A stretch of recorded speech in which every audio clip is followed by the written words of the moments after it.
Hi everyone, this is CherryEnchantress, and this is your daily dust for Friday the 24th if you're watching in real time, but it can also be for whenever you stumble upon it. However, in real time, it's Thanksgiving. I record this a day ahead of time, so happy Thanksgiving again.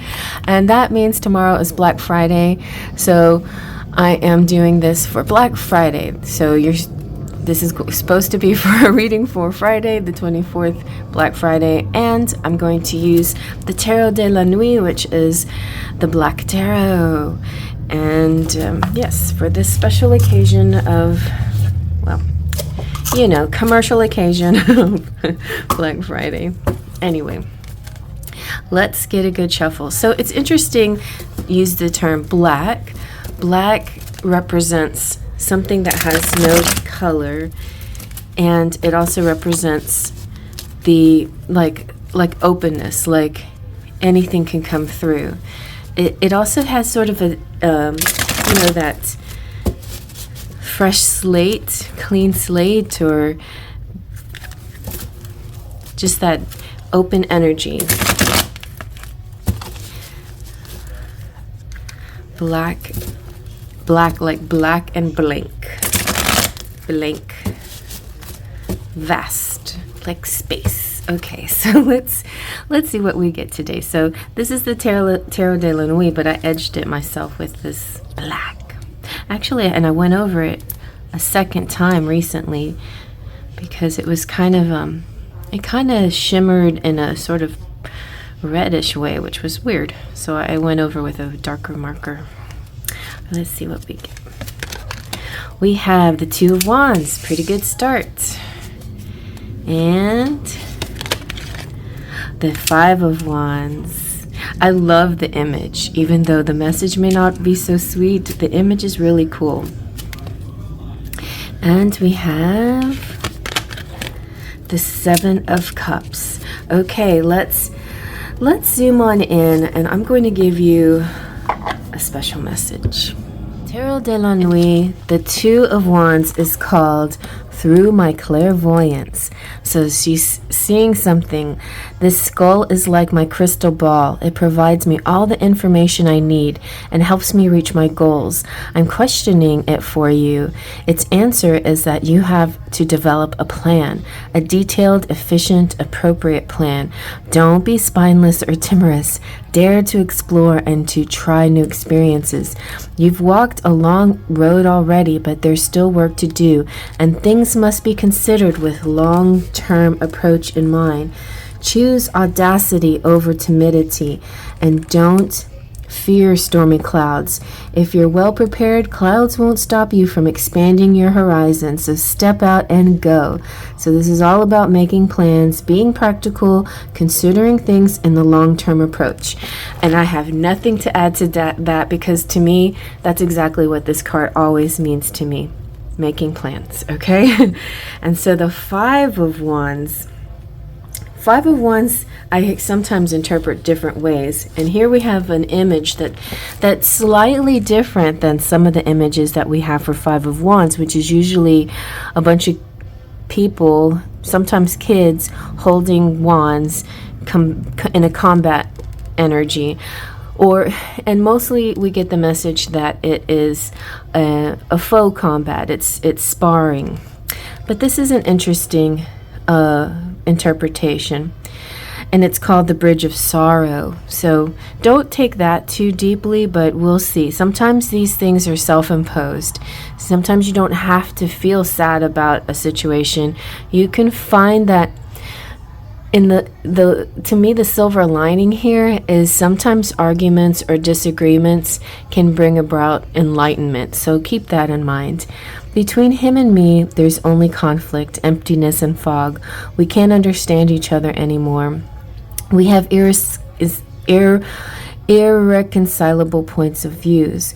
You may wonder if this man is my father, or my brother, or my lover, or my friend, but that's not the point. We had this project together, but now all things are blocked. We are competitors when we should be a team. I wish we could go home, make some hot tea, sit at the table, and start a calm discussion to solve the problem. But is it still possible? Will we be able to find a solution that brings prejudice to no one? I don't know. What about you? What are you going to do on this bridge of sorrow? And this, he generally represents conflict, tension, confrontation, and a need to discuss and to find a win-win strategy. And on Black Friday, I mean, as simple as facing the crowds, this is totally what can happen, you know. Sometimes having disagreements with people around you, whoever they may be, and trying to find win-win situations. I'm getting the message, be careful of parking lots, drive very carefully, pay attention to people backing up, pay attention to pedestrians. It's those parking lots can just be a little bit treacherous, so maybe skip the parking lots today. If you resonate with this in a loved one way, then I see a silver lining. I see this as a bump in the road, a little argument that you will be able to get over. I see it as a minor thing. And sometimes we really get upset over minor things. We feel like, oh, this is the end. And it's not always the end. So it's like, it's so surprising how the next day everything seems different, and I think it will be for you. So if that concerns you, this relationship thing. It could also be, though, you're observing other people's relationships and seeing it kind of frazzle, like there's just not so much holding them together anymore. And today could be a very strong day of awareness for a couple that you're observing. So that's possible as well. But the Seven of Cups turns back to you again and your choices. And this card is called Dreaming at the Moon. So I have so many dreams, so many wishes. I pray at the moon for them to come true. Sometimes reality frightens me. Sometimes I fear that everything I long for is unreachable, and that it's only an illusion dissolving in the nightly wind. It's hard for me to see what choice is the best to make and what path is the right for me to follow. Is it also hard for you to see clearly what is real and what is not? Do you have, like I do, too many options, too many dreams? Then come and sit beside me. Maybe together we can avoid the temptation of daydreaming, and we can find a way to force the vision of our imagination into reality. So this is about dreams, but fantasy is an illusion sometimes. Your imagination sometimes getting the best of you, but also has to do with there's so many possibilities and choices. And that illusion energy stems from a fear, like a fear of failure or a fear of loss. What is your fears? You know, I've always carried the fear of loss. I can't even say it. The fear of loss and the fear of rejection were two that I always had to deal with. But now it's almost like I feel like I've faced them a lot, and I'm stronger because of that.